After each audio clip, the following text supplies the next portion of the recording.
మాగంటి సునీత గారు. ఎందుకంటే బేసికల్లీ అయ్యో! ఈ ఎన్నిక కీలకంగా మారిన దానికి కారణమే హ్మ్. మాగంటి కుటుంబం. ఎందుకంటే అవునండి. మాగంటి అవునండి. గోపీనాథ్ గారు చనిపోయడం తర్వాతే, అవునండి. మరణం తర్వాతే ఈ అవును. ఎన్నిక రావడం జరిగింది. అంటే ఆ కుటుంబం నుంచి వచ్చిన వ్యక్తి కాబట్టి ఆమె అవునండి. పరిస్థితి ఎట్లా ఉంది? సో, అయితే వారు మనం అంటే మనకున్నటువంటి అవగాహన ఏంటంటే, వారి యొక్క జనన తేదీ ప్రకారం 1971లో పుట్టినటువంటి ఈ పరిస్థితి తెలియజేస్తున్నటువంటిది. 71లో వారు జనన తేదీగా చెప్తున్నారు. సో, వారు పుట్టినప్పుడు వారు పుట్టినటువంటి మీన రాశిలో వారు రేవతి నక్షత్రం యందు రెండవ పాదంలో పుట్టినట్టు వారి జనన లగ్నం కూడా తీసుకోవడం జరిగింది. వారు కన్యా లగ్నంలో జన్మించారు. సో, వారికి ఒక అద్భుతమైనటువంటి గ్రహస్థితి ఆనా ఆనాడు ఉన్నటువంటి పరిస్థితి. సో, ఏమైనప్పటికీ రేవతి నక్షత్రానికి ఎప్పుడూ కొంచెం మొదటి నుంచి కూడా కాస్త కష్టాలనేది ఉంటాయి. వారు చాలా సైలెంట్‌గా ఉంటారు. ఎప్పుడు కూడా ఎవరి మీద కూడా ఎక్కువగా అంటే వారు వ్యతిరేక భావాన్ని ప్రదర్శించరు. వారికి నచ్చని విషయాలొస్తే సైలెంట్‌గా ఉంటారు తప్ప పోట్లాడే మనస్తత్వాలు కూడా కావు. చాలా వారిని అర్థం చేసుకోవడం చాలా కష్టం. అట్లని చాలా మంచివారు కూడా అని చెప్పొచ్చనమాట. సో, అయితే వారికి ఆనాడున్న గ్రహస్థితి రీత్యా చాలా అద్భుతమైనటువంటి గ్రహస్థితిగా చెప్పొచ్చు.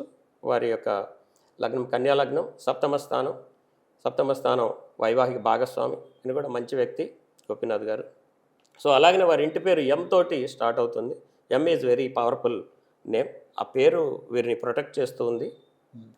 ఈ సునీత అనేటువంటి పేరు మొదటి లెటర్ సు అనేటువంటిది లెటర్ కూడా ఇప్పుడు ఈ పేరు ప్రకారం చూసుకుంటే శతభిష, ఉత్తరాభద్ర, పూర్వభద్ర, ఈ శతభిష వీటిల్లో ఉంటుందన్నమాట. ధనిష్ట, శతభిష, పూర్వభద్రలో ఉంటుంది.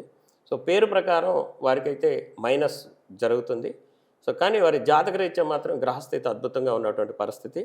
తప్పకుండా వారికి ఇప్పుడున్న గ్రహస్థితుల రీత్యా చూసుకుంటే రవి, శుక్రులు వారికి అష్టమంలో ఉన్నట్టు, వారి రాశి నుంచి అష్టమంలో ఉన్నట్టు తెలుస్తుంది. ఇక్కడ అప్పటి పరిస్థితుల ప్రకారం చూసుకున్నా, ఇప్పటి పరిస్థితుల ప్రకారం చూసుకున్నా కూడా కాస్త దశమ స్థానము వారికి తప్పకుండా మంచి పరిణామాలు ఉన్నాయి. వృత్తిపరంగా వారికి ఇప్పుడు రాజకీయ పరంగా వారికి అద్భుతమైనటువంటి ఫలితాలు వచ్చేటువంటి అవకాశం ఉంది. చంద్రుడు బాగున్నాడు. సూర్యుడు 6వ స్థానమై నీచ రాశిలో ఉన్నాడు. సో, 7వ స్థానం భాగస్వామి స్థానం అయినటువంటి యొక్క బుధుడు కూడా ఇప్పుడు నవమంలో కుజుడు, బుధుడు కలిసి ఉన్నారు. ప్రస్తుత గ్రహస్థితి వారికి నవమంలో రాశి నుంచి నడుస్తుంది. తృతీయంలో లగ్నం నుంచి నడుస్తున్నటువంటి పరిస్థితి. ఆ ప్రకారంగా వారికి తప్పకుండా ఇప్పుడు ఈ యొక్క ఎన్నికల్లో విజయం సాధించడానికి ఎక్కువగా అవకాశాలు ఉన్నటువంటి పరిస్థితి ఉంది.